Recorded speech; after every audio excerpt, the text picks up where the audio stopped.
everybody, and welcome back to the United Stand Fans Forum this time, not Therapy Forum, Fans Forum, as Manchester United beat Crystal Palace at Selhurst Park and end their unbeaten run at home. I think it's a 12-game streak for Crystal Palace at home, and Manchester United end that unbeaten run, a 2-1 win.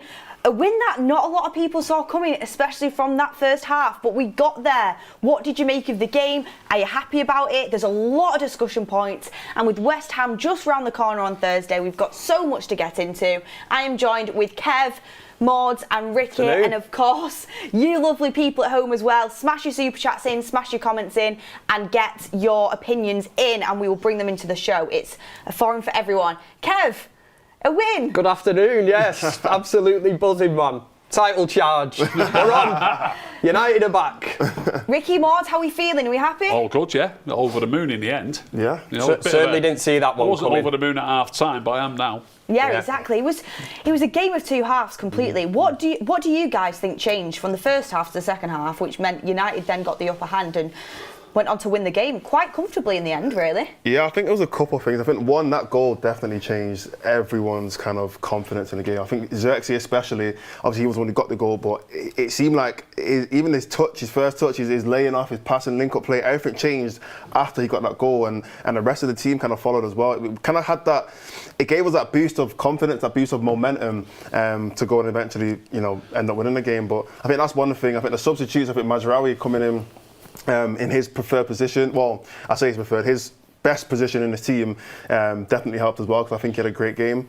But yeah, I think those things and just in general, just the momentum kind of switched a little bit. I think Palace kind of got a bit frustrated. There's a few times that a few fouls and stuff like that where you could tell that the players were a bit agitated about certain things. So that kind of swung in our favour as well. So all in the end, I'm just happy that we got the win.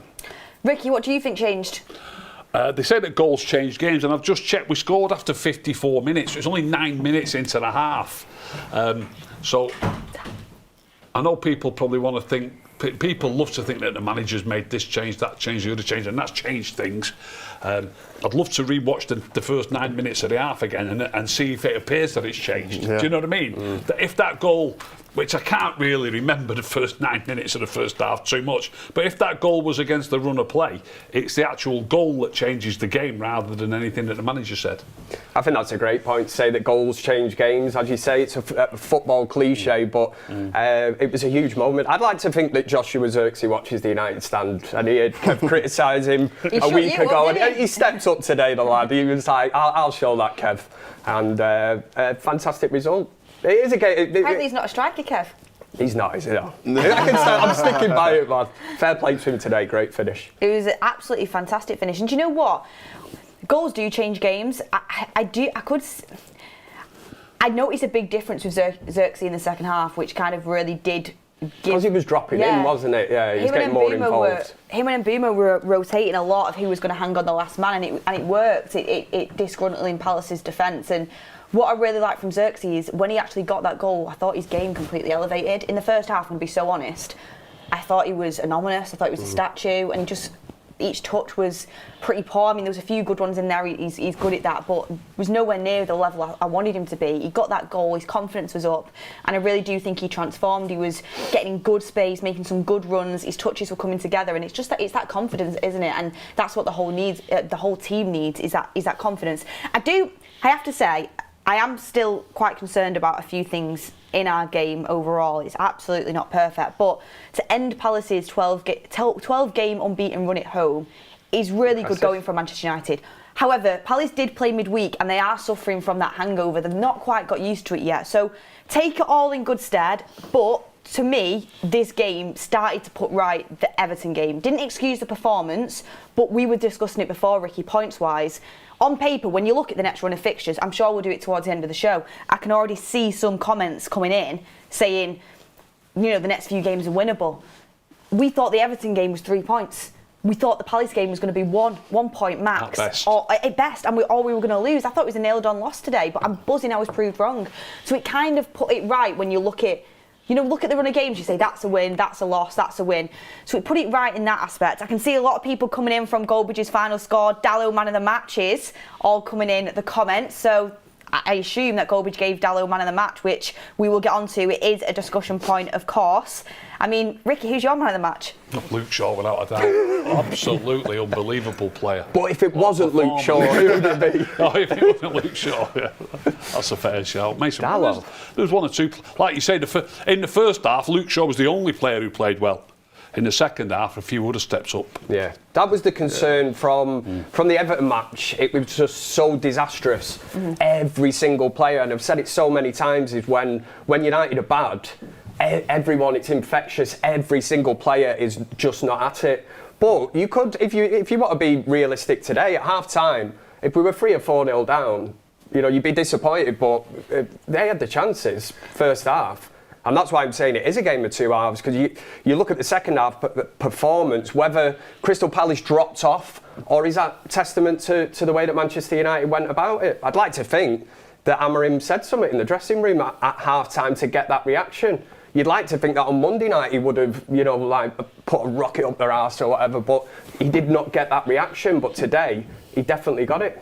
They did seem more fired up coming out for the second half, and Amorim did say, though, that the tiredness of Palace from midweek did affect the second half. Glasner said that after the game. He's alluded to that. Exactly, because they played. We're playing one game a week. So we should be well up for it. We should be physically. We are going to speak about the positives. Mount was a big positive today as well. I actually thought Dalot did well, like you guys are all saying, Luke Shaw, etc., etc. But I have got to start with the first half, Mordzs.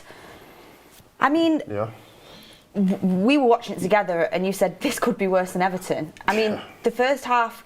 Does it concern you, maybe the lack of chances we are creating in open play? Yeah, it's poor. I mean, I saw looking at the stats throughout the second half, and in the first half, our XG, if anyone cares about XG, was 0.01. We had no chances, pretty much. If it's 0.01, you pretty much did nothing. Like there was no chance of you scoring a goal at all, and you could clearly see that when watching the game. We even though I think we had the majority of the possession as well in the first half, but Palace were clearly playing through us, and it felt like every time they got the ball, something was happening. It could have been 3 or 4 passes, and they were already through on goal. Even the penalty that they ended up getting, it came on the left-hand side, and it was literally a few passes, 3 or 4 passes, and I think Watkins just slipped it first time into Mateta, and he's turned Euro, and he's obviously got the penalty, and we didn't seem to have them kind of chances. We didn't seem to have even a player that was making them kind of passes. It felt like all the time, every time we got the ball, in the first 3 or 4 passes, we lost it straight away. We couldn't get control of the ball. We couldn't keep it properly, and we were just forcing it a lot. So yeah, even though yes, we did win the game, and I'm sure everyone's happy about it, that first half was very, very worrying, and I think a lot of people would have thought we were going to lose the game after that. It'd be nice to have Wharton in midfield, wouldn't it? It would be. Somebody that actually passes the ball forward. That was quite refreshing, even as a United fan to say that. But I think it's only because we're sort of playing with this kind of what I would call patched up midfield that somehow he's going to try and get through, a season with, which is. It's Ruben roulette again, isn't it, really? It's interesting, isn't it? Because there is positives and negatives in the sense of, well, we won, that's the main positive. Positive is, most set-piece goals scored in the league, on par with Everton, on par with Arsenal now.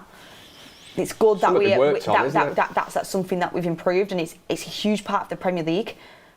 Negative is, I don't see us creating many chances from open play, and that to me is what worries me, because the set-piece goals will only take you so far. The Ahmad Wonder goal at Forest will only take you so far. Don't get me wrong, very happy we've won the game, but I just would like to see us scoring more team goals, as Ricky would say, building up, creating good patterns of play, instead of just hoping for these wonder goals or these moments in a glimpse of a game, because that will lead to inconsistent results, which is what we have seen, inconsistent games where some games you look like you can score, some games you don't, and it's because we're not playing good football from start to finish, week in, week out. We haven't done, and that's something I really want to see more of. But speaking of the first half, Ricky, Mateta had the defence on toast. I mean, what did you think about the penalty? Because I know you had a lot of thoughts on that. Well, in the first instance, it was a penalty. He seemed to stumble into him, Euro, so it was a penalty. But the one that was retaken, apparently, I didn't even know they changed the rule, but they changed the rule in the summer. And the rule is that if you accidentally kick it onto your other foot, then it's a retake. Only last year, it would have been a free kick to United because you've touched the ball twice from a dead ball situation, which it is from a free kick. Yeah. If you touch the ball twice when you're taking a free kick, it's a free kick to the opposition. You've touched the ball twice when you're not allowed to touch it twice. Now then, I get that they've changed it, that when it's an accident, you get to retake it. But surely by an accident, they mean like if you slip or something. But he didn't slip. It was just how he took it. It was his own effort. He kicks the ball onto his other foot. Look, he's obviously not done that deliberately, but it's his mistake. Yeah. It's not really an accident as such. In theory, you're kind of rewarding failure. It's like, go on then, have another go. And when I think back to Monday night against Everton, I mean, United were absolutely, it was disastrous to watch, but the schoolboy errors that you were watching on the pitch, Ahmad took a foul throw. Yeah, you know, saw that, yeah. And that's where I was ready to switch the telly off then. I thought, we're doomed here. But, you know, could Ahmad not turn around and say, well, you know, I got that wrong. Can I have another go at it, ref? Yeah, sorry, I didn't mean that. It was an accident. Well, something that's so high stake, like a penalty. Well, every time you do anything wrong on the football pitch, it's an accident. Yeah, exactly. So how come in that incident, it's an accident? Oh, don't worry, you can have another go. Yeah. Do you mean? It makes no sense. It doesn't make sense. It's rewarding failure. Yeah. Apart from the fact that you got to the Wenger boys, boom, twice. Can I just say, we have ended up winning the game, and you just never know if he'd not been given that penalty again, the rest of the game then changes. Yeah. You know, we might not have won the match if he didn't score it. But we'll never know. So I'm happy. It is the way crazy. it went. I do not understand why they've changed that rule. You know, it could have cost us today. Yeah. Even if that was for United, you know, if it was to be retaken, you would look and think, bloody hell, we've got away with it there. Yeah, they brought this new kind of rule in. But I think it's absolutely bizarre that he could it's a technical sort of error, isn't it, really? It's just to finish with, and I'm sure we don't want to speak about that all the way through, but just to finish with on that point, it's a slight against the player's ability, really. I know he's a good player and he's scoring loads of goals, but how can you take a free kick and he didn't slip? He just went, whatever, free kick. I just mean any dead ball, really. If the ball's on the floor there, it's stationary, you're going to try and kick it that way. How on earth do you put your other foot in front of it and kick it against it? I played football for 40 years and I never did that. Yeah. I have seen it before. I've seen it happen before. I have seen it happen before. I have seen it. It happens every now and then. Well, luckily, it didn't cost us the game and we ended up winning the game. Yeah. So that is the most important thing. But I have to agree with your points on that. I don't think you should be allowed to retake it. I think it's an error. It's rewarding failure, isn't it? It's bizarre. We should get a free kick for that. Anyway, Carlo Montana says they pressed a lot more in the second half. We did, and I thought we actually pressed well for once. Usually we're out of sync, but we were doing the front three, in partnership. It was really good. Mason Mount, I'll come back to that. He's a big reason. When Mount plays, we press a lot better, we play a lot better. Rob always United, I kept my positive vibe. United, don't ever let anyone take your positive vibe, Rob. Keep that up. Mojo, 50 United stand memberships. Well done to anyone who got them. Thank you so much. Legend in the chat. Irakli says, no different from random moments, wins under Ollie or Ten Hag. Zero identity. Anthony Tracy says, low block struggles, counter-attack wins, repeat. Well, anyway, guys, keep getting your opinions in and let me know your thoughts, because I'm going to be so honest with you guys. Before I sat down and we went live, I did say for me, I think Mount was my man of the match. Shaw's Ricky's man of the match. We usually do at the end, but I'm telling you now, Mount was my man of the match. And when you just look at how Manchester United play, when Mount plays and when Mount doesn't play, there is a big difference. Granted, we didn't play well in the first half and he played in that game. But when you have him on the pitch, you just have a better chance, in my opinion, because he's just a good footballer. Passes it well, moves well, gets into the midfield, is the extra man, presses well. Intelligent, and having intelligent players in your team really does make a difference. If you look at the games he started this season, all the games he started, Man United have had their better games in, really, when you look through it. And he managed to play 90 minutes today, which is a real good thing, because I don't think he's played 90 minutes in a very, very long time. So my question is to you guys, I mean, first of all, do you agree that Mount is a real big difference maker in this team? And second of all, does Cunha start on Thursday if he's fit? Ooh, what a headache. Because Zirkzee's just scored and so's Mount. And then you're not dropping Mbeumo, are you? Yeah, well, I would always say that players should be in the team on merit. So really, you're only as good as your last game. I don't see if Cunha, is it head injury? Is it? That yeah, we had it was just protocol, him being out today. Yeah, he's okay. I mean, in an ideal world, he would be the kind of false nine at this moment in time. I think you would play him there. He gives you that sort of intensity, but Mounts give the manager a nice headache. That's what I would say at this moment in time, because none of us expected that he was going to go in the summer and spend so much on 2 number 10s. I think we always knew Mbeumo would come, Cunha was going to come through the door. To get Mbeumo as well, you would assume that they're going to be the 2 number 10s, wouldn't you? But at this moment in time, you've got a lot of players. We're heavily stacked with number 10s, aren't we? And it's a nice headache to have, but the striking kind of option at this moment in time with Sesko being injured, that's the one you kind of look at. It is a headache. There's not really a focal point to that team. But in the second half today, I thought it worked a treat. You could see the pressing, the eye test, you were watching that. And in comparison to the shambolic performance from Monday night against Everton, they actually seemed arse today. It was like, let's press, let's play them high up, win the ball back. We started creating chances in the second half. It looks a total different team. And Amorim said this after the game. These are the changes that the mindset that the players need to have. What they can't do now is Thursday night is switch this off. It can't be switched on like a light switch from game to game, and it comes down to consistency. The difficulty about that though, Kev, is we're at home to West Ham on Thursday, which is a different horses for courses. Yeah, it's a different type of game, and Everton we'll be expected to be the team that goes out and set the tone, completely the tempo, different type and of game. We're not capable of that. That's where we have fallen down this season. Everton should have been that Monday night, and Can I just ask this though? You didn't say would you start Cunha?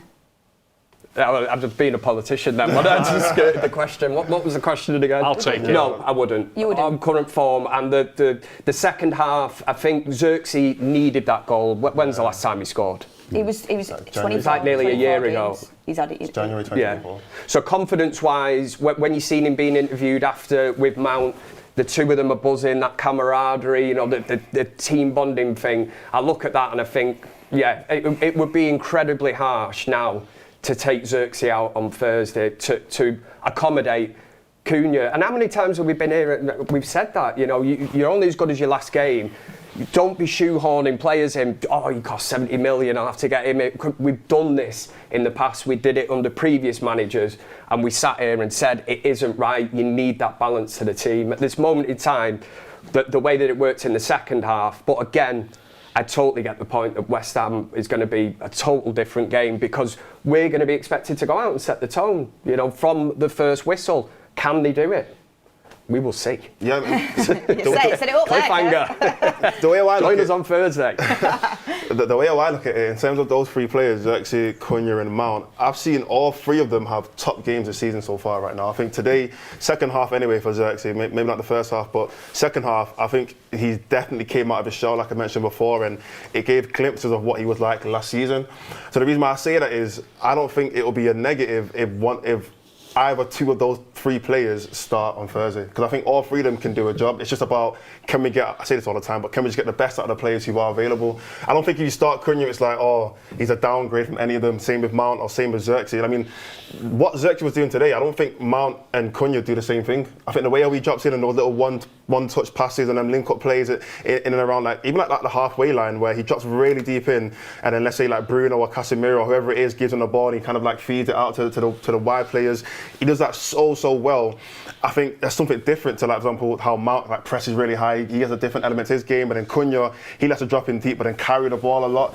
They all add a different element to the game, and I think you just got to look at the type of game that we're playing, but also with Amorim, he shouldn't be afraid now to play them. Before, it kind of felt like he was afraid to play Zirkzee in a game because he doesn't know how well he can play. There was a period like recently where he wasn't really playing Mount a lot. Mount was on the bench and he wasn't really getting a lot of game time. But now, Amorim should be able to look at all 3 of those players, and hopefully when Sesko comes in as well, him as well, and have a lot of confidence in what they can do in one of these games. He's finding the team that he's got the confidence in. We've had this with so many managers where it's taken them a long time, and it is finding them players that you can count on. Who's going to give me 10 out of 10, 11 out of 10 a game? And the concern is that sometimes they do not turn up. And they're the games where, you know, you get really, you're like, oh my God, I can't believe it kind of thing. But finding a settled sort of defence as well, isn't it, to build from? And at the same time, under no illusion, there's a lot of them players that still, I don't think they'll be at Manchester United next season. So guys, are we all saying you're starting Mount, Zirkzee and Mbeumo again as the front three on Thursday? I would. If it's not broke, don't fix it. I don't mind. I'm not against Cunha playing though. It's just I don't mind if he plays or not. You know what I mean? Yeah, I know what you mean. Like if he plays, I'm still happy. But if he plays Mount and Zirkzee, cool. Like they've done a great game. Can we all agree Mount has to start? I would select. Yeah, if he's fit, yeah, definitely. On the performance. You don't seem too convinced. I don't mind it though. Like it makes you're not understanding what a difference he makes to the team, Mordzs. If you I'm not trying to say I'm not trying to say he shouldn't. That's the thing, though. I'm not trying to say he shouldn't or he should. Yeah, but that's what it means. You don't get the impact he makes then. Because if you're saying you don't mind if he does or he doesn't, then you're not understanding how important it is that he does. Oh, you're not agreeing. But that means you're trying to say. You're not agreeing. You're not agreeing. That's no, but I can. Sitting on the fence. Wait. I can agree that Mount makes an impact, but also think that Cunha makes an impact as well. Yeah, I'm not. You can't only have one player that makes an impact in a team. Like Cunha could come in and be the man of the match. So we're going to say that Cunha should start every game and Mount shouldn't start anymore. I'm not saying that Cunha shouldn't start because Mount does. They can both play together. But what I'm saying is, for me, there's certain players that have to start. Like Lemens has to start. I don't think Mount's in the same conversation as them, though. Mbeumo has to start. I think Mount is that important that he has to start now. He's had one good game. No, he's not had one good game. He's not had one good game. I disagree with that. It's not one good game. I disagree He's had with a few good games. He's had more than a few good games. United play better when he plays. No, when he plays, we often win and we play better. I think Mount is a great player, and I've never even said he's not a good player. But I don't. You don't agree, do you? I don't put Mount in the same conversations as Mbeumo and like Lemens and these. I'm sorry, like I don't know if that's what you guys think, but Mount's not in that conversation. Like, to me, Mbeumo is like if you don't play him, it's an actual problem. Like there's no one that can even replace him. There's no one that can play in his position. Whereas Mount is like he's a very good player and he does what he needs to do. But if Cunha was to start over him, I wouldn't complain about it. Whereas if Mbeumo didn't start, I'd be like, what the hell's going on? Or if Lemens didn't start, I'd be like, what the hell's going on? I wouldn't say what the hell's going on if Mount didn't start, but he's a great player though. Like I think there's a tier below like the untouchables, I guess, if you're going to call them that, and I think Mount's in that conversation. Yeah, maybe he's not. Okay, I'll admit he's not in the Mbeumo or Lemens category, but he's if he didn't start the next game, I'd be very disappointed. And for me, when he plays, I think we have a way better chance of winning. And that to me means someone has to play. They definitely play differently when he's in the team, in a positive way, I would say. The only thing I'm saying is, and I know you're looking at me and giving me the side eye there and saying that like Kev's not agreeing with me. I want to see what you guys think, that's all. It's just the fact of he's had a good game today. He's played well. He could be up there for man of the match. I know. Liverpool, Arsenal, I don't mind rewarding that and saying he's played well. I just don't. Let's not build him up to something that he's not. I don't. How can you say like Manchester? You're almost saying like if he was out now on Thursday night, like everything goes out the window. It's like he's irreplaceable. Yeah, he's not irreplaceable. You know, Zinedine, Mount. You know, it's the main man. The whole team's built around him, and if he's out, we just go to pieces. No, he's not irreplaceable at that. But I think it's always important that you start your best players. I mean, Ricky, what do you think? Do you think he's that important that he has to play? I think he's very important. We've said. Was it Liverpool away? Did he play at Liverpool? He might not have even played at Liverpool away. Yeah, he did. Yeah. Liverpool away. So we said then, didn't we, that obviously they're going to have a lot of the ball, and he's going to make that extra midfield player. You know, when you talk about Mbeumo and Cunha, they're both forward. A bit more attack-minded. There's a subtle difference, but it's a big difference really between a forward who's prepared to track back and a player who's a little bit more defensive-minded, a midfield player who's prepared to get forward. I mean, I think that's his second goal of the season already, and he's not played all the games, has he? No. Do you know what I mean? So the fact that he's a midfield player makes it important, I think, because we've only got, we play with a back five when we're under pressure. We've only got two in midfield. We would get absolutely ran through, I think, time and time again, which we do in some games. Yeah. Do you know what I mean? And I think Mount's important because he fills in there more readily than I'm not saying they're not good players, but more readily than a Cunha or an Mbeumo would. He's probably more important, I think, than either of them. A lot of people have said about the system. Okay, now we're going too far. The reason I'm saying that is, think of it. And Beth, you've just basically said this. You want him to play, of course you do. I want him to play, but think of it this way: it's say Mbeumo was injured and Cunha wasn't. Cunha could play there. Do you know what I mean? It's who you're going to put in Mount's place if Mount's not there. And if that's Cunha and Mbeumo, it's not quite or Mbeumo, it's not quite the same. So if Mbeumo's missing, Cunha could play there. You could play different wing back. Ahmad could play there. Mount is the only one who plays as a 10 and fills in midfield really, really well. I think it's more of a conversation of Mount or Zirkzee really when Cunha's firing, because there's a world where you can play Mount and Mbeumo and Cunha, and that'd be a good front three as well. That's what played. That was the Liverpool lineup. I don't think Liverpool away. That's probably the best front three. Really. I've just checked a game because I was just confused, and I was checked a game. The Brighton game, he didn't start. Yeah, I know he didn't start in the Brighton. I think we had one of our best performances last season. Yeah, does it? So my point is that he can be an impact, but he's not an untouchable player. Like, we can have a good game without him playing. No, he's not. But we'll probably win a game when Mbeumo goes to AFCON. But he's still first name on the team sheet. But that's the point I'm trying to make, though. Like, there's some players that they don't have. Like, you're saying that, like, if Mount doesn't play, there's no player. I'm not saying that. There isn't a player in the world. There isn't a player in the world who. And I mean that wholeheartedly. Even in the pomp, even when Ronaldo was in his pomp, his team still lost sometimes when he played, and they still won sometimes when he didn't play.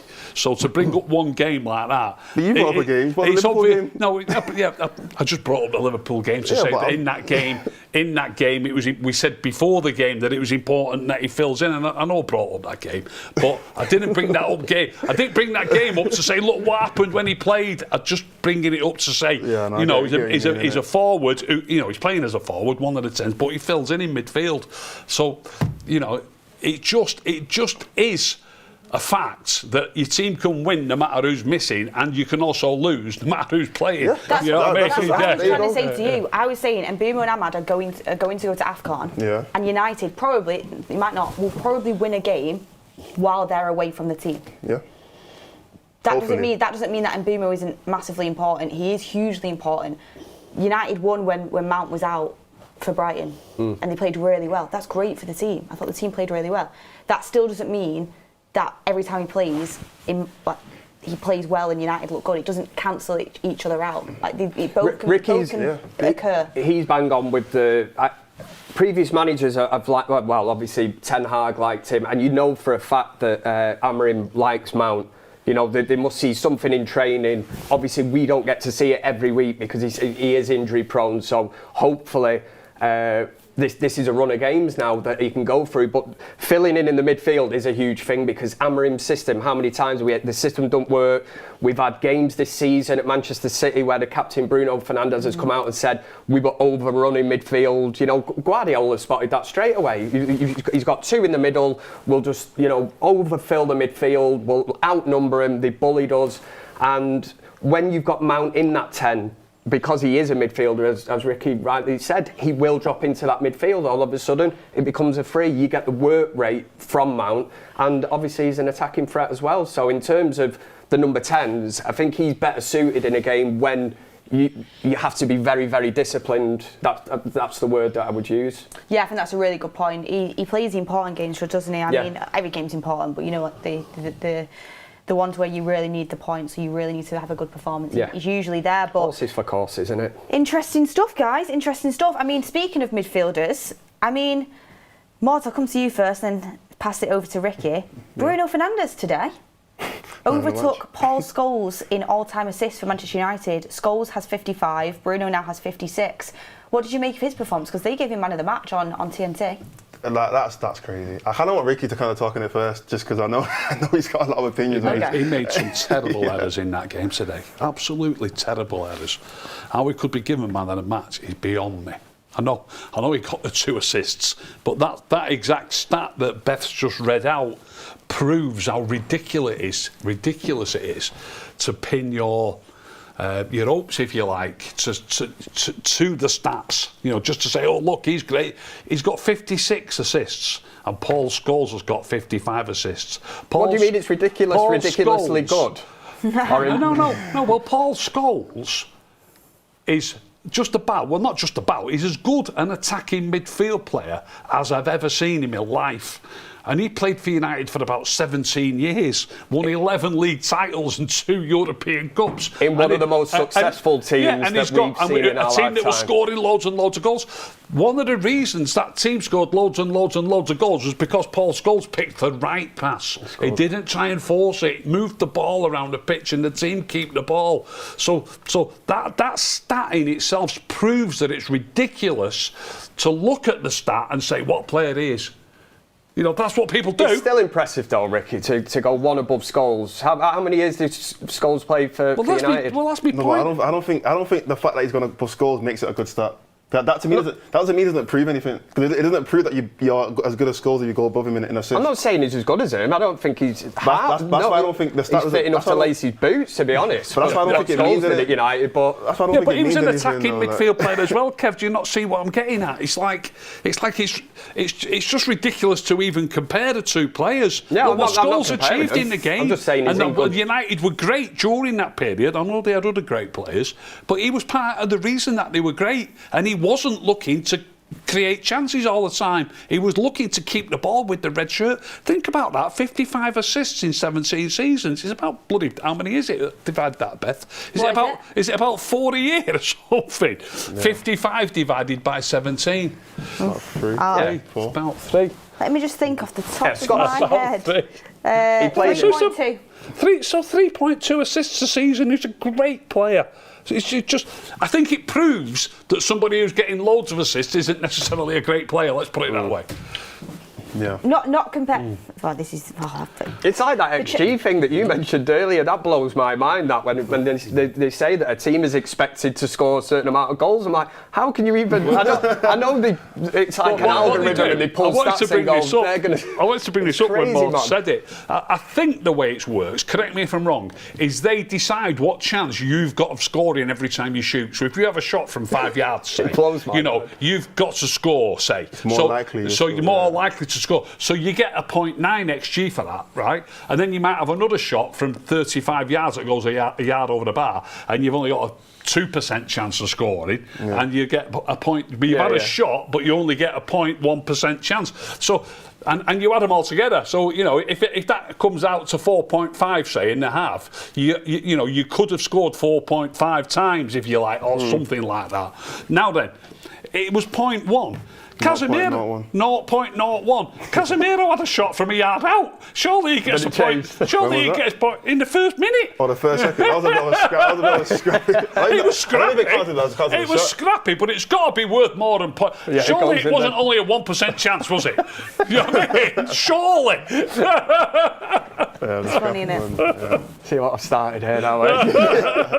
It's interesting. Paul Scholes, absolutely fantastic player, and when you boil it down to 3.2 assists a season, it does blow your mind. It doesn't sound many, does it? Grealish isn't on Scholes' level, but Grealish is a player like that for me who doesn't really have massive numbers when it comes to goals and assists, but he's just a top quality player. To the team. And there is players like that, and there is players out there that are like that, and there's such important team players, but they might not have all the glitz and the glam of the stats. I mean, someone's commented, what stats does Luke Shaw have, Ricky? And someone's also asked you, Ricky, Scholes or Shaw? You'd have to have Scholes, wouldn't you? But Luke Shaw's the only player. Luke Shaw's the only player we've got now who wouldn't have let the treble team down. The only player, but Dennis Irwin was. Dennis Irwin. You can not even sit there then and just thought about Luke Shaw or Paul Scholes. If Dennis Irwin was in that team, do you think Luke Shaw wouldn't have trouble with them? If Luke Shaw, if Dennis. Yeah, I'd say so, yeah. I think Luke Shaw's is just an absolutely fantastic player, and they were all absolutely fantastic. Dennis Irwin was a goal threat, man, free kick, penalties. He used to be good for 10 plus a season, wasn't he, really? I mean, speaking about the defence, I want to get into it because Ruben Amorim did make a sub at half-time, Lenny off for Mazraoui on. Well, what impact did that have on the game? I mean, I'm going to get some super chats in first. Carlo Montana said, if only Shaw and Mount had I had Bruno's injury record. Yeah, exactly. Bruno's obviously never injured. It'd be great if everyone in the team had that injury record. James says, why are we going in on Bruno for getting assists? Crazy, innit? Crazy. 2 assists today and he's getting battered for it. No, but let's be honest though, like the second assist was literally a roll. He rolled it. And Mark Still got it. The assists, I think we've been down. It's not a coincidence. That's exactly what I was just going to say. So exactly what I was just going to say. I've said this on this show before, months ago. I'm going to start calling them coincidences, not assists. He happened to have 2 coincidences today. It was a decent ball to Zirkzee. It's a good ball to Zirkzee, but he doesn't know Zirkzee's going to turn around and hammer it across the goal into the net. Think of it this way as well. If Zirkzee hammers that across and somebody else puts it in, it's Zirkzee who gets the assist. So, but if that, no, I know that, Beth. No, but this is important. This it really is. If you take your football seriously, if Zirkzee smashes that across the face of the goal and it goes in off a United player, Zirkzee gets the assist. But that doesn't take anything away from the ball that Bruno's given to him. So where's the relevance? So maybe Bruno should get the assist as well then? Well, maybe so. What about the pre-assist? Let's not get into pre-assist. If that was the free kick that Bruno took quickly when he rolled it for Mount, if that was Luke Shaw that did that, you'd be sat here today going, the way he rolled. It was unbelievable. Henderson wasn't set. It was Luke Shaw. Look at the way he just rolls off his foot. He's got the perfect pace on it. Some of the one stuff step Luke ahead of Shaw everyone. did today was unbelievable. Unbelievable. Go on, Ricky, I'm sat there drooling over him, his calmness and the coolness and the passing and getting it back. There was an incident in the first 40 seconds, I would say, of the second half. And when he did it, I looked at Beth and she was looking at her phone. So she never saw it. Right? I was going to say, look at that, Beth, but there's no point. So he gets the ball near the corner flag. He's under extreme pressure. He rolls it down the line, I think to Dalot. It must have been Dalot, surely, in that position, but it doesn't really matter who it was. He rolls it down the line. And they're under extreme pressure, and whoever it is who gets the ball gives it straight back to him. But there's players right on him, and Scholes just waits his time, and as it gets under his feet, he clips it about 40 yards straight to a United player on the halfway line. We have not got another player who can dream of it. Not got the imagination, the skill, the brains. Honestly, no, don't say Bruno. Absolutely unbelievable footballer he is. Martinez. And I'll clip that up and I'll stick it on. Martinez booted one up in the air in a similar position. Come on, man, he's been out since February. I think you just said Scholes, Ricky. Well, Scholes. Did I say Scholes? I think you just said you passed it to Scholes or something like that, but you meant in the game. But I thought, I think Luke Shaw is class. And multiple times when I sat watching the game, I stood up and I was like, Luke Shaw, that is absolutely fantastic. He didn't have the best game against Everton, but... He did, I watched it yesterday. Right, okay. He was fantastic against Everton. I don't care what anyone says. And I always say to you, come and show me. Come and show me. I've watched it again. He's absolutely class. He was better today, though. Was he better? He's probably better today. He was fantastic today. He was fantastic today. And then, not even his passing. His passing is elite, but his tackling as well. He carried the defence, I thought, because I thought Dalot had a bit of an off game, and I thought Euro didn't do very well, and Shaw was there every time. I thought he was great. I'll admit that. I didn't quite drool, but I thought he was good. There was nothing wrong with Luke Shaw's game against Everton anyway, trust me. And Gary Neville in commentary was an absolute disgrace.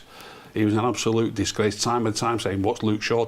There was one incident, which I've put on Instagram, where he said, what's Luke Shaw doing back there? And the ball bounced to Unai, and Luke Shaw took it off him and passed it to Bruno. And if Luke Shaw wasn't there, Unai would have been completely on his own. And Gary Neville's argument was, shouldn't we be trying to get forward? Doesn't matter if you're playing against 11 men, 10 men, or even 9 men. You've still got to defend when they've got the ball. Do you know what I mean? Well, we should have had enough round. We were playing against 10 men, weren't we? We looked like the team that had 10 men. Do you think Luke Shaw's a better fullback than Gary Neville? Yes. Wow. Yes, he's a better player than Gary Neville. Well, Gary Neville was absolutely fantastic. But obviously Luke Shaw's a left back as well, and Gary Neville was a right back. But he was a top player, Gary Neville. But that's how highly I rate Luke Shaw. Superchats. Anil Sekshar says, Scholes and Carrick control the tempo of the game. Bruno effectively plays as the opposition's midfielder. Saint Blanco says, Shaw's dad is jealous of Ricky, generational glaze. Lee Berman says, I don't know why, but I think Ricky might like Luke Shaw. Macy says, with only half his squad, Amorim might take Man United to top 5 next week. Not bad. Buy 5 solid players, sell Bruno and Casemiro, and the sky's the limit. I think people are so reactionary, aren't they? But we are in that period now where we've got some favourable fixtures. We can push up into European places, and we've got to go for it. Thank you everyone for your super chats coming in. George Best Belfast says, surely that shows Bruno is a class player, that he's had more assists in such a short time than probably one of the best midfielders in Premier League history. Anthony Tracy said, counter FC, how is this team different to Ollie/Ten Hag?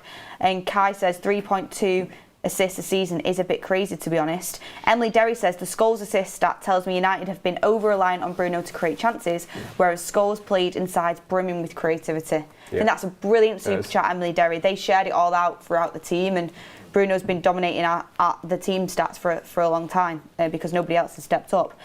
Carlo says, OMG, we are 5th in the league on away form. What the F? Our away form is getting better. It's second away, winning 12. Woo! Kai says, Zirkzee is very technical. He just needs to increase his tempo and aggressiveness at times. Joshua has said, we need to be all over Semenyo and Gomez. We can really change our season. We need to get them to, without a doubt. And Daniel Thompson has said, hope you're well, guys. Great shows as always. Very happy to win. Bad first half, better second half. Mount and Shaw did well. Good to see Leacher back, and Joshua Zirkzee score too. Thank you, Daniel, for your lovely super chat there. And Siraj says, must take the win, but Amorim selections in-game management isn't sustainable. We'll keep seeing these peaks and troughs and we won't get close to top 5 or 6. That's their spirit. Siraj bringing us back down to earth there, maybe a little bit. But thank you everyone for getting your super chats in. Kelvin says, why is Shaw not called up for England then? We'll leave in Luke Shaw topic now. Ricky might do more on Instagram for you later. Rick the Red UK. Anyway, we'll move on to the next bit of conversation. That was an interesting super chat. I'll just touch on that before I speak about Mazraoui. Are any of you concerned that we are just a counter-attacking side that relies on moments like we have been in the past? Yes. Yeah, that's the thing is, we've just said, haven't we? We've got West Ham at Old Trafford on Thursday, and it's a completely different set of skills that we need. When it comes to games like that, where you think you shouldn't really take any team lightly in the Premier League. I'm sure we don't take them lightly, but we're just not great at taking the game to people, and that's setting the tone, isn't it, from the first minute? When we had Paul Scholes playing for us, we were great at taking the amount of early goals we used to score, and that sets the tone as well. But what we used to do then was just kid the ball around easily. Yeah, look for the easy pass. Yeah, we overcomplicate it now, don't we? And what did you make of the Euro off for Mazraoui substitution? I would have started Mazraoui personally. I don't think so. No. I don't know. I'll double check. I thought Mazraoui did well when he come on. Mazraoui did fine. Yeah, really good. He did great. And that is his position. In his preferred position, yeah. That is his position. He is more of a fullback. Similar with Dalot. I'd actually be interested to see what Dalot would do at right or left side of centre back. Yeah, I think he'd be all right, to be fair. I think he'd be a lot better than he is at left or right wing back. I think we've got one of the problems we've got is the fact that we play with a back 3 or a back 5, whichever way you want to look at it. And he wasn't injured, just so you know. I'm pretty sure Mazraoui is preferred and possibly best position is right back in a back 4. But wing back in a back 5 is slightly different. You've got to get forward more, you're bombing up and down. So I'm pretty sure he's all right as a full back in a back 4. But when we're playing like this, let's call it a back 5, he's probably better as the right-sided centre-back. That's where the criticism from the Everton game come. Because of the sending off, we had the man advantage, but it was the fact of what was frustrating was we didn't go for the game, but to still have that back 3 and nobody really bringing that ball into midfield, which is what should be happening. That's why I'm hoping, and I know Ricky won't agree with it, but that Lisandro Martinez can be that player if he's going to play in a back 3 with Dalot, Yoro, whoever it's going to be. He's going to be this player that brings the ball into midfield. You think of past goals, the one at Anfield where he was well high up the pitch. The goal was it against Fulham. The rocket on the edge of the box, and I look at moments like that and I do think more long term. I know Martinez has been out, but maybe Amorim looks at Martinez as potentially being this player that can, fill this void in the midfield, carry the ball out of defence. Because we all watched the Everton game and we were like, what's the point of these three at the back? You knew what Everton were going to do, they were going to sit in. But when you've got a player that's good on the ball like Lisandro Martinez, that's where I think Amorim's, the bigger picture is going to be that he's this player that can get up and down the field. And again, it's certain games, isn't it? Like you say, if you're chasing a game, do you want him to go in? If you're 1-0 up, you tell him to sit back, and that's where the system, some people look at it negatively and say it's a back five in theory. You can see sometimes when they all sit back in, but they all have to just be singing from the same hymn sheet. Exactly, and I think it was really great to see Martinez back on the pitch today, brilliant. To know there's somebody else there. Mazraoui did well when he come on. It's all good. We've got a bit of depth there, but everyone needs to be, like you said, singing from the same hymn sheet. With Yoro, for me, it's a really tough one because I think he's got so much potential and he's shown some real quality. But he's young and he's going through a bit of a bad patch. And I feel like he's probably only playing today because Amorim plays a back three. And someone's going to go there, and I think he just needs maybe like a few games out, coming off the bench like he did when he originally did, because he's so young to get his confidence back up. But he looked so down when he was on the bench. I felt so sorry for him. But he'll come through it. He'll come. Can I just say as well, one of my concerns today when I seen the team, you always look for the bench, don't you? And you think if it's not going to plan, what can you do? That bench today, when you're really looking. If you're thinking worst case scenario, how can I change this and what can I do? I kind of look and I think, don't get me wrong, the starting 11 is fine, but the actual bench, what players coming on, to try and change the game? I will say this, I was... You've got Ugarte, Dorgu, do you know what I mean? I'm like... I know we weren't going to bring them on, I know we wouldn't, but I was disappointed he didn't put a few young academy players on the bench, like forward players. You had Lacey, didn't you? You had Lacey in that. But again, what's the worst that could happen? You're giving Kobbie Mainoo 3 minutes. Penny for his faults, we all said at the time, laughing in his face. So you would be like, seriously, man, 3 minutes. You're giving me 3 minutes in this game. We won, and I am buzzing about that. But I am slightly concerned about Amorim bringing through some talent. And I mean, you've got to be good enough. You've got to be good enough to play. And I'm absolutely with that. And I know he probably wants to bring them into a stable environment. But I just look and. He's a year in now. He's not brought a single academy player through, and every manager has. Like Ten Hag brought through Kobbie Mainoo, Garnacho. Before that, Ollie brought through Greenwood, didn't he?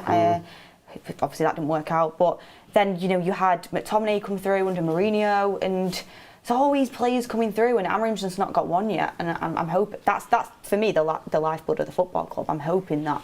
Yeah. Maybe Shea Lacey can be that person. And this is where you look at youth-wise, we've got like really good players, but some really good wingers. Obviously, you mentioned Lacey there. But if you're a young player now, you would be looking at your path to the first team. And because Amorim's changed the system and we don't play with this width, unless you're going to be a left wing back or a left right or left wing back, you kind of look at that and think, if you're under that, where's your path to getting in the first team if you're just like a left-sided winger or a right-sided forward? Well, that's all. I think that's a really good point, because you're going to have to kind of convert either into a wing-back or a... Because if they're going to stick with Amorim and that's the blueprint, that you play that way with the two number 10s, surely if you're just under that and you're looking at your sort of pathway to the first team, you would be thinking, well, my only pathway really is then to become a number 10. If you're a really good player, though, you can play there. For example, Mbeumo's best position is a right winger, but he plays there because he's a really good player. Ahmad's best position is a right winger, but he plays there. Yeah, he's out of form, but he'll still play, I suppose. But then certain players, like for example, Garnacho was never a number 10, but he's at Chelsea, he's doing decently well as a left winger. So some players are just more suited to that formation. But I think that's a really good point, Kev, because if you are an out-and-out touchline winger, you probably are thinking to yourself, well, better get my defensive training in, because I might have to be a wing back at this, right? And it's the reason that Anthony went, Garnacho went, Rashford's gone, because he's made that role kind of redundant. It's almost like, well, we don't have that job for you here, mate. Unless you're going to be a 10, then see you later. And a lot of players probably don't even want to be a wing back anyway. Let's be honest. Like if you're a winger, it's a specialist role, isn't it? Being forward, being an attacking player, tricky winger. Look at someone like JJ Gabriel. You know what I'm talking about? The young, is he Brazilian? I think he's Brazilian. Like one of the best kids his age, one of the best talents his age, like superstar winger. I think he just scored a hat-trick against Liverpool and when they beat them 7-0. He's probably looking at the first team thinking, if I'm going to get in there, I'm going to be a left wing back. He's English. He's English. Oh, fair enough. Yeah, he's English. But yeah, if we're looking at the first team thinking, yeah, I'm going to be a left wing back or a right wing back if I want to get in the team, do I even want to be that? Like, is that the position that I think is best for me? Is that where I want to be for the next 5-10 years of my career? He might say no, and that might end up being one of the reasons why, when it comes to contract time, the next 2-3 years, when he's looking to get a professional contract, he might think, you know what, I might go to another club that's better for my pathway in terms of what I want to do. Because let's be honest, every club, probably most clubs in the world want to buy a talent like that at that age. You know what I mean? So. Not to say that we should change it for him, but I'm just saying there's a lot of younger academy players that probably looking at the 13 thinking, I don't even see my preferred position in that team. I feel like a wing back is for a wannabe winger that maybe didn't have just like the best technique to make it into the first team. Do you know what I mean? Yeah. I mean, a long time ago when I played, I wanted to be a winger, but I weren't good enough, so I was a wing back. Do you know what I mean? So I loved it. That's what fullbacks are, to be fair. Yeah, exactly. Yeah, so fullbacks are failed wingers. A lot of failed wingers are fullbacks. But anyway, I mean, speaking of wing backs, I did want to touch on this before we just look at the fixtures ahead, and we do a man of the match magic moment. I know we've spoke about it a little bit, but Dalot come back into the side today. He was my player to watch on the countdown to kick off. I thought he needed a good game, and I tell you what, I thought he had a good game. I really thought he did. He looked bang up for it. I thought he did well. I mean, what do you all make of it? Has he cemented his place back in the starting 11, do you think? I think so, yeah. He'll start on. Obviously, you take it game by game, don't you? But I'll be when you say cemented his place, I certainly think he'll start on Thursday. He's steady, isn't he? You know what you're going to get from him. I just think that we're obviously discussing the wing-back situation. When you implement this system, two of the key points of this team is going to be your left and right back, and whether they can get up and down the pitch. I don't know about Dorgu at this moment in time. I'm certainly not going to write him off, but we always talk about the eye test, and from what I've seen at this moment in time, I think he'd be better if he just had these defensive duties to look after. So if he was just playing as a left back or a right back, whatever, he'd be better. He might look a lot better at overlapping somebody in front of him. Now, when you're asked to run the whole length of the pitch and you're expected to put balls in, you're expected to defend and be that full package, I think that area we definitely need. I think we need a left and a right back, long term. I wouldn't say that Dalot is the answer. I think he played well today, but this season up and down, consistency wise, I don't know whether you want to argue with me on that one, but I think we need two wing backs.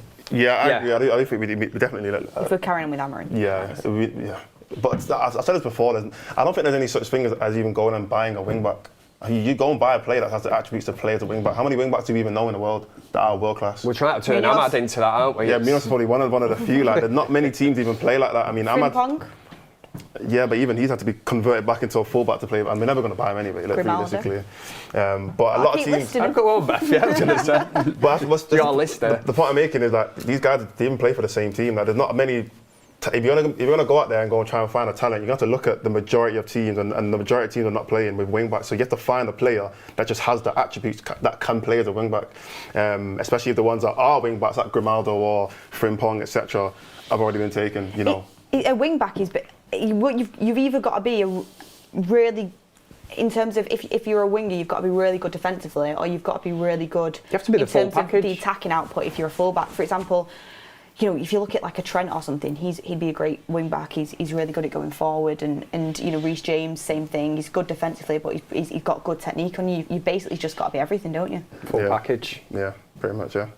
But I think it's an area of the team that he definitely, if he's going to persist, and he is, isn't he? He's very stubborn. He said, I'm going to stick with this system, then you need to be looking at something different. And I would probably say that the attributes have to be attacking. Like Ahmad, if Ahmad's going to work more long-term on that right-hand side, then you need somebody equally on the left-hand side as well, because you as we've seen on Monday night against Everton, defensively, you should be all right with three central defenders. If one goes left, one goes right, and one stays centre, if up the field, then your left-sided or left wing-back, right wing-back are playing high, you should have well enough cover in behind there. Because your Euro or Mazraoui and your Luke Shaw or Martinez should be able to cover the left-back and right-back spot, really. And then the midfielder could drop in to make it a back four. That should happen if the wing-backs are getting forward. I mean, just speaking of wing-backs, Mordzs, what do you make of Ahmad? Because he's been getting a little bit of criticism for being a little bit out of form. Did you prefer him at right wing-back today? I think Ahmad, I'll be honest, regardless of how Ahmad played today, he's in that conversation with Mbeumo and them guys. And I'm being honest. And no one can tell me anything different. Right. In that top tier conversation with players that I just feel like have to play for us because they just bring a different quality to the pitch. I think Ahmad's in that conversation, and yeah, I get it. He didn't have the greatest game today or against Everton, but like, how many players even did? Let's be honest. So I still look at Ahmad as being a top player. I still think he's our best wing back that we have at the team. I still think he actually shows us how important being a wing back is, especially on the left hand side. I look at Dalot, and yes, he had a good game, but I'm not going to get too excited just because, let's be honest, on Thursday you could have a bad game and everyone would just switch again. So there's no point really saying, oh yeah, Dalot has to do this, and then he has a bad game and now it's Dorgu, and then he has a bad game and it's Dalot. Like, to me, they both contact to Ahmad. You know what I mean? Like, Ahmad's still the standard that we're trying to set in that wing back position. So for me, he's always going to be a player that has to start. The combination between him and Ahmad and Mbeumo, you can tell they're on the same kind of wavelength as well, can't you? You know, football intelligence-wise. Yeah. The thing that really sort of got me was when he swapped that a few games ago, didn't he? And he put Mbeumo on the other side. Yeah, so Ahmad, I was thinking, you know, for a few games there, we had a load of joy down that side. Them two, one, two touches, you know, overlapping, and they seem to have a little bit of chemistry between them. And then for some reason, Amorim decided to sort of put Mbeumo on the other side, and you did see that kind of drop off when you were watching the match, because you definitely have a good threat down that side when them two players are on the same side of the pitch. Well, interesting. Get your thoughts and comments in the chat and let us know what you think. It's definitely an interesting topic that's going to keep going and going with this whole win back thing, and yeah, let's see if we do anything in the January transfer window. Just quickly, Liverpool have scored. It's 1-0. Alexander Isak's first Premier League goal for Liverpool. So we've got West Ham next. Ideally, I would have liked them to beat Liverpool. So then I know that you want to win every game, but you feel like you've just got a really good win. So if you lost against United, it's not that bad. Whereas to get beat by Liverpool, I don't really need to win it. Ideally, I think of it like that for some reason. But yeah, so they are currently beating West Ham, who is our next game. What do we think, by the way, guys? Man United's next couple of fixtures. Well, let's do next three fixtures. West Ham at home, Wolves away, Bournemouth at home. How many points are we thinking? I think we have to beat Wolves. I said it before we did it on the thing. I'd say 7. I don't think Wolves even won a game this season. I think they've got like 2 points or something like that. Like, Wolves have been they've been terrible. Atrocious this season. We're the only team that could actually go there and be absolutely turned over by them. There is no excuse to not beat Wolves, in my opinion, at all. Bournemouth's the one sticky one. They've won a game, yeah. So there's no excuse to not beat Wolves, in my opinion. Even a draw is a bad result for Wolves. Is that only 3 points because they're playing right now? Yeah, actually. Yeah, they would have been 2 points. So, and they might even lose still. Are they playing Aston Villa? Yeah, they are playing Aston Villa. Yeah. 65th minute, still 0-0. Yeah, they could get their third point of the season. They might get a win. Yeah, they might get a win, but What's the XG marks for that one? But yeah, Wolves have to be a win. Villa better get Sancho on rapid if they want to win it. Also, just so you know, Brighton are beating Forest 1-0 and Baleba was benched. Dark. Still looking for that move, innit? But yeah, how many points are we saying? I'd say 7, me personally. 6 minimum. Ricky, what are you thinking? And I'd take 7 right now. I'd take 7, but looking at them, Bournemouth away's a right tough game, innit? That's why I'm looking at Man United. Yeah. Go on, Rick. I'd love to say that we could get 9 points out of the 3 games, but I really can't bring myself. I can't bring Back myself in the day, to say we would it. have. I can't bring myself to say it. Yeah. I think Bournemouth might do us. The Wolves game's an away game, innit? Yeah. They have no record of home or away. So I think I'd like to think West Ham and Wolves will be 6 points, and then I think Bournemouth will be a tough one. I know it's at home, but Bournemouth play really good football. Is that going to be doing the watch along for that? Was it last year? Was that Bournemouth when they beat us? It was Brentford. Was it Brentford? Yeah. Anyway, guys, getting you. Well, hopefully it's not the same performance as a Brentford game, to be honest with you. Hopefully not. Because Brentford wasn't a good one earlier this season. But anyway, guys, smash a like on the video if you've not already. Man of the match, Kev, who are you going for? I'll go for your mate. You go for Mount? Mason Mount. After you just said you weren't that important, Kev. I just said, you know what I mean? I'm just keeping the expectation level, not getting too carried away. Man of the match, I'm going to say second half Zirkzee. Nice. If I can do that. Nice. Yeah. You have to ask me, do you? Yeah, if it wasn't Luke Shaw. Ricky's is Luke Shaw, but if it wasn't Luke Shaw, who would you go with? Who else played well? I thought Dalot had a stinker today, especially first half. He did loads of poor things. It's man of the match. Do you know what? Do you know what? I might go Diego Dalot. Nice. Yeah. Nice. Love it. And magic moment? Zirkzee's goal. I think we can do a collective Zirkzee goal for that one. Zirkzee's goal, yeah. Zirkzee's goal was fantastic. Someone texted me and said, did he mean it? But I think he did. Yeah, it's a shot. The way he's hit it that hard, was definitely a shot. Yeah, definitely. Was Dean Henderson wearing that cap today as well would be up there, and the fact that he celebrated that. Dean Henderson's cap's man of the match, actually. The fact that he celebrated like that, it wasn't even a good save, that was it, early on in the game? One? Yeah, and he's like fist pumping the crowd and that. I was like, Casemiro one that only got a 0.01 for the chances of scoring. Anyway, just quickly before I wrap up, would anyone make any changes to the 11 going into West Ham on Thursday? The starting 11, Mazraoui, I think, for Yodo. Yeah, might be the only one. yeah, I could get behind that. What did you say, sorry? Mazraoui for Yodo. Yeah, I think the same thing. I think take you out the firing line for a bit. Yeah. Anyway, guys, smash a like on the video if you've not already, and literally in an hour's time, a really big game kicks off, and you can watch it on That's Football. It is Chelsea versus Arsenal, two top of the table teams in London. Big clash. Make sure you are there on That's Football to watch Chelsea versus Arsenal on the watch along. It's going to be a good one. I can't wait for that. Ricky, who are you backing? We're backing. I'm dreading Chelsea winning it because I want somebody to tear away in the league in front of City and Liverpool, and I can only see that being Arsenal. So it'll probably go against what I want. I'll say Chelsea to win. Are you backing? I'm going for Arsenal. I want Chelsea. Set piece FC. I have a feeling that Chelsea might win. Yeah. Arsenal are fantastic at the minute, but Chelsea have got it in them, haven't they? Chelsea. I think Arsenal are just that good this season. They're genuinely the best team in the world. And on that note, we're going to go off to go and watch them two teams. Hopefully we can get there one day. We can relax now, can't we? We've done our bit. We have done our bit, and we can enjoy your Sunday dinner or whatever you're doing, knowing that Manchester United have won. And you know what? It's only 3:30, guys. That's what happens when you have a 12 o'clock kickoff. Yeah. We'll be back, though, for all of the build up to the game, the watch along, the forum, everything like that on Thursday evening as Manchester United take on West Ham at Old Trafford. Hopefully we can get another win in the bag and climb up the table towards European football. Kev, thank you very much. Mordzs, thank you. And Ricky, thank you. Thank you. Telling me about being on my phone. You've been on yours for the past 10 minutes. I keep checking. Messaging things. Luke Shaw, private messaging him. Yeah, make sure you say I've done this. Today, Villa have scored anyway. Is it Sancho? Make sure you do this. Loves it. Anyway, thank you very much for watching, everyone. Have a lovely rest of your Sunday, and we will see you on the next one.